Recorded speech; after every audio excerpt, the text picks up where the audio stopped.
पुराने समय के टेलीविजन में आपने इस चिल मिल को जरूर देखा होगा। ये कोई आम चीज नहीं थी। सोचो जब टेलीविजन में कोई सिग्नल आता ही नहीं था तो ये कैसे दिखाई देती थी और क्यों दिखाई देती थी, जबकि एंटीने तक सिग्नल आना पूरी तरह से कट रहता था। असल में ये भी एक सिग्नल ही है जो टेलीविजन में सिग्नल ना आने पर एंटीना खुद ही ब्रह्मांड में से डिटेक्ट करने लगता था। जी हाँ, ब्रह्मांड में से।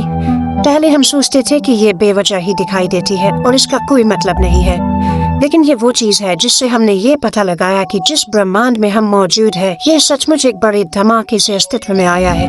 और ये बात पता लगाना कोई मजाक बिल्कुल भी नहीं थी, क्योंकि सोचो जब हमें यही पता नहीं होगा कि जिस ब्रह्मांड में हम मौजूद है ये बना कैसे, तो इसके अंदर जीने का तो कोई मतलब ही नहीं होगा। मतलब होगा भी तो सिर्फ बेवजह ही जीना।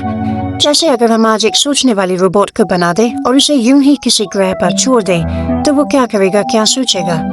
वो बस जीने के लिए कुछ आविष्कार करेगा और उसका अस्तित्व क्यों है भूलकर अपनी ही बनाई चीजों में खो जाएगा।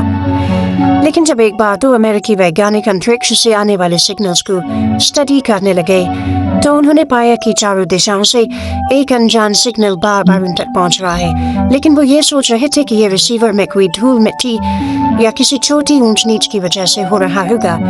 लेकिन सबसे ज्यादा हैरान वो तब हुए जब उन्होंने अपने रिसीवर की सफाई करने के बाद भी उस अनजान सिग्नल को आते पाया।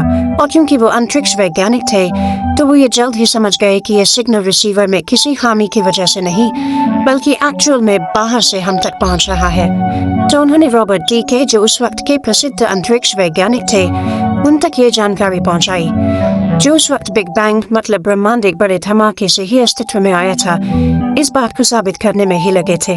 तो रॉबर्ट डीके इस जानकारी को सुनते ही सोचने लगे कि कहीं वो सिग्नल बिग बैंग से तो जुड़ा नहीं है, क्योंकि वो इसी पर काम कर रहे थे जिससे उनके दिमाग में सबसे पहले यही बात आई। लेकिन रॉबर्ट डीके पूरा कंफर्म नहीं थे, जिससे उन्होंने अलग अलग रेडियो टेलीस्कोप से इस सिग्नल को परखने का सोचा।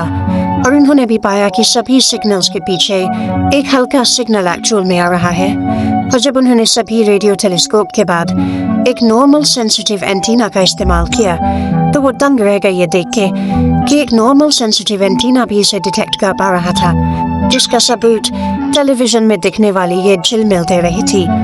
और रॉबर्ट डीके तभी समझ गए कि ये रेडिएशन सिग्नल जो भी है ये पूरे ब्रह्मांड में ही मौजूद है, जिससे एक नॉर्मल सेंसिटिव एंटीना भी इसे डिटेक्ट कर पा रहा है। और चारों दिशाओं में कोई चीज समान रूप से तभी फैल सकती है जब वो किसी चीज या धमाके द्वारा एक साथ चारों दिशाओं में फैली हो। लेकिन जब इस सिग्नल को स्टडी करने के लिए कुछ सालों बाद प्लैंक नामक उपकरण को अंतरिक्ष में भेजा गया तो चारों तरफ समान रूप से फैला एक ग्लो उभर कर सामने आया, जो उस धमाके से ही निकला था जिससे हमारा ब्रह्मांड बना।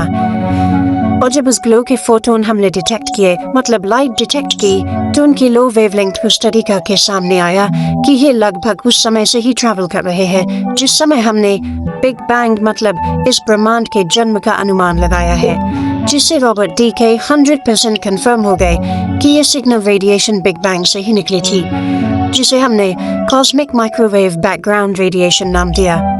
हालांकि इस कॉस्मिक माइक्रोवेव बैकग्राउंड रेडिएशन से पहले भी हमने ब्रह्मांड के फैलाव को स्टडी करके बिग बैंग होने का अनुमान लगा लिया था, लेकिन तब हम बिग बैंग को प्रूव नहीं कर पाए थे, जिससे दुनिया मानने को तैयार ही नहीं थी कि ये ब्रह्मांड एक धमाके से ही अस्तित्व में आया होगा। लेकिन बिग बैंग को साबित करने के बाद कुछ वैज्ञानिकों ने सवाल उठाए कि इस बिग बैंग से पहले क्या था जिसकी वजह से ये ब्रह्मांड अस्तित्व में आया। और सच बताऊं तो इसके बारे में आज भी हमारे पास कोई पुख्ता जानकारी मौजूद नहीं है। लेकिन अगर वाकई में मल्टीवर्स यानी दूसरे ब्रह्मांड भी मौजूद है तो बिग बैंग से पहले दूसरे ब्रह्मांड ही मौजूद होंगे, क्योंकि जिस बिग बैंग की हमने बात की उससे सिर्फ हमारा ब्रह्मांड अस्तित्व में आया, दूसरे ब्रह्मांड नहीं। तो यकीनन हमारे ब्रह्मांड से पहले अन्य ब्रह्मांड अस्तित्व में होंगे।